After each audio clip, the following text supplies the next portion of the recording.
Putting kids at risk today, do you think putting your child in a daycare is a risk, or do you think it's helping them out in the long run? Kids are always at risk. I mean, 150 years ago, before vaccines, they were at risk of dying early. So, yeah, they're always at risk. Now they're at risk of, drugs and other kids being, just real pills in school, whatever it might be. Daycare, yeah, daycare is risky.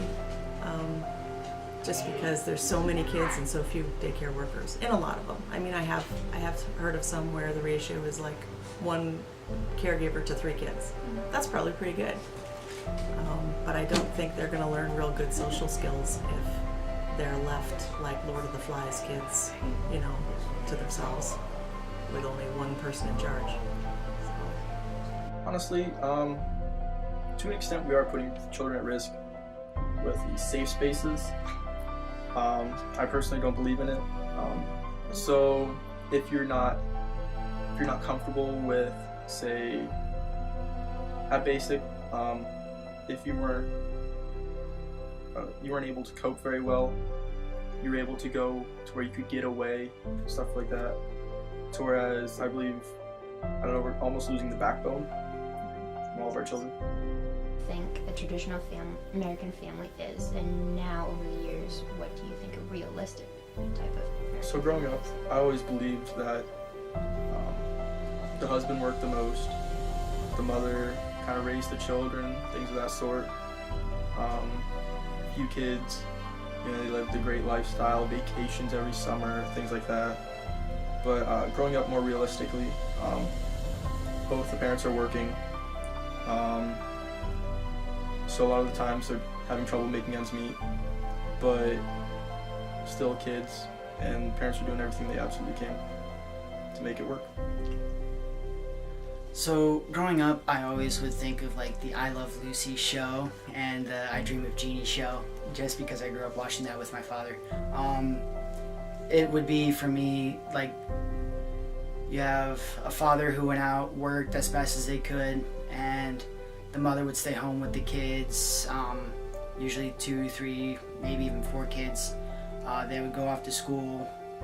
Mom would stay home doing whatever was needed around the house. Kids would go off to school, dad would be at work. The kids would end up coming home from school when dad would come home from work, and dinner would be there, and very little appreciation for the wife. But nowadays I find it that it's not just one parent working, it's both parents in a traditional family, and they're sending the kids off to school, and they're in a working class situation. Sometimes even the kids, when they reach a certain age, they're trying to work and pitch into the household as well, or move out on their own. So you have the kids working along with the parents. So it's not just the father working and the kids going to school, it's everybody in the household is participating to make that household succeed. My mom stayed home, cooked, cleaned.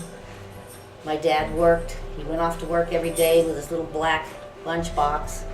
And, she made him his lunch. He came home every day at a certain time, and that's just the way it was. Us kids, we grew up in Columbus, and we were just gone from morning till night. We knew when to come home to eat. And that's the way it was growing up, and that's the way my friends were. But now, it's not that way. If you have a stay-at-home parent, that's kind of rare. And if you're fortunate to be able to do that, some people resent the fact that they know a couple that, you don't have to work. It's not always that way that you have to work, but realistic-wise, because the prices have gone up and the way everybody wants everything, both parents have to work. That's more the traditional family. Sports, oh my gosh. Sports, families don't sit down and have dinner together because they're running from one sport to the next and eating fast food and not having sit-down dinners. So that seems to be the way things are going now.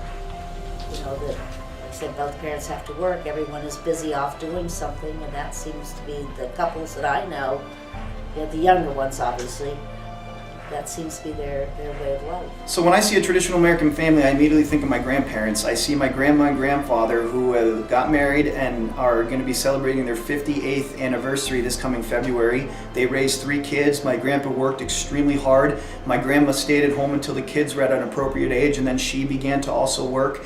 To me, that tradition is changing a lot. I see now where we have more single parents. I mean, it's, a single mom raising a kid is so common with no father figure in their life. You know, we see that marriage is not as lasting as it used to be. You know, it's easier to break it off and stuff now, like I just previously talked about. I think, you know, that's one of the huge issues in the change of the traditional family. Why do we, as Americans and people, seem to look for someone to blame in our lives and not just take it upon ourselves?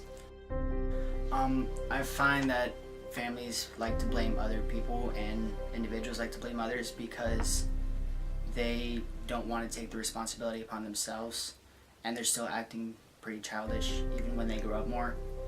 They want to take the blame off of themselves to feel like they're in less of an issue or trouble. Yes. Because you want an excuse of why you are the way you are instead of it being you. I think it's a matter of pride. You know, in a country where we take pride in our flag, we take pride in this, and sometimes that pride can lead to a little bit of an ego. And I think with that, it kind of stems to, we always want to point the finger and not realizing that we end up having 3 fingers pointed right back at us. The worst thing you can do is not fess up to your own mistakes. So I think we just try to mask it and live a fake reality in a bubbly land that we're always perfect and right, and that's just not the case. Is there a future for marriage? If so, does it matter what age you get when you're married, or do you think marriage is slowly dying? If so, either way, why? I believe that there is a future for marriage, but the way the culture has it these days is that it is dying. People view it less and less as a priority and want to make it whatever they want it to be, not how it should be. Marriage is like between two people who they view to be their significant other. Nowadays, people are just getting married because they think it's the right thing to do and they have to, but not with the right person. Yes, it's the right thing to do, but if you don't truly love the person and you're not going to fully commit to that one person and that one person only, then that's where you're going to have issues in the future, and that's where the marriage is dying. I don't think marriage is slowly dying.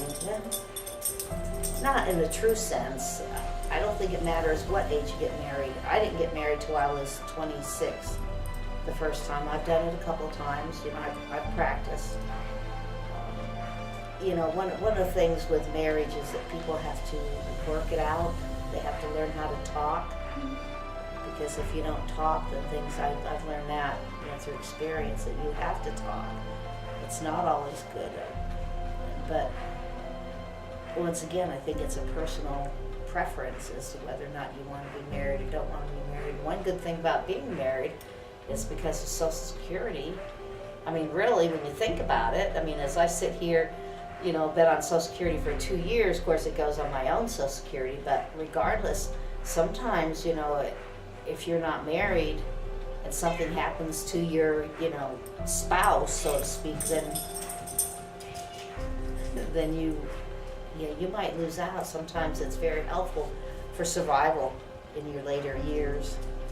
What are some of the myths about African American families, like how they have been seen in non-African American families' eyes? What about them do you think has been portrayed wrongly over the years? Oh my goodness.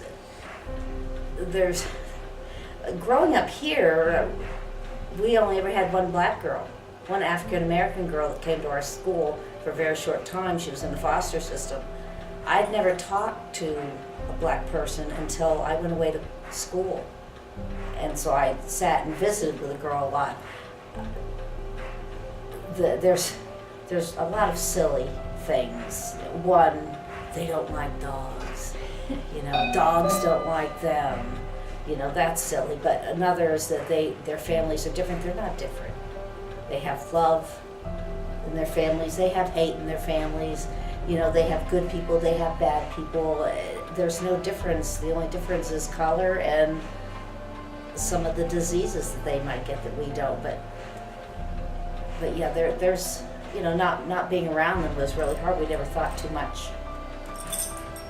Just always nervous, because if you see one, you know, they might have a gun in their pocket. No, that's not true. That's not true. So. I don't know about myths. I don't know if I've really heard any or seen any. The way I was raised wasn't to not see color. And I remember my mom, when she was younger, when we were younger, in a grocery store, and this was down south, and my mom had a full cartload of groceries, and a black lady came up behind her with 2 items, and my mom was like, oh, go ahead of me. You know, I mean, like, you do that normally, right? And the cashier was extremely rude. This was down south, of course, and back in the 60s. And she said, I'm not taking before I take a white woman. And my mom was like, oh, well, then you won't take me at all. And walked away and left her groceries there. And she says, I always wondered afterward how that poor lady behind me, you know, if she caught it from that cashier or anyone else. But she's like, I wasn't going to stand for that, you know. So that's the way I was raised, you know, you don't see color. And now it's like, we're supposed to see color.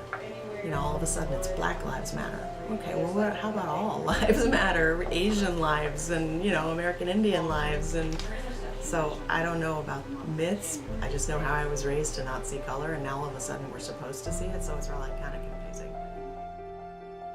Kids to marriage or marriage and kids, and why? What benefits or disadvantages would it bring either way? I strongly believe that marriage should come first. I think, you know, to raise a true family and, you know, to not, you see a very vicious cycle of divorce, single parent raising a kid, that kid gets married, and the cycle continues. Then they divorce. And so when you raise a kid in a family perspective that the marriage should come first, you know, the kid gets acclimated to realize this is what should be normal. So Marriage than kids, you need to be financially stable and secure with another human being before you start popping out babies.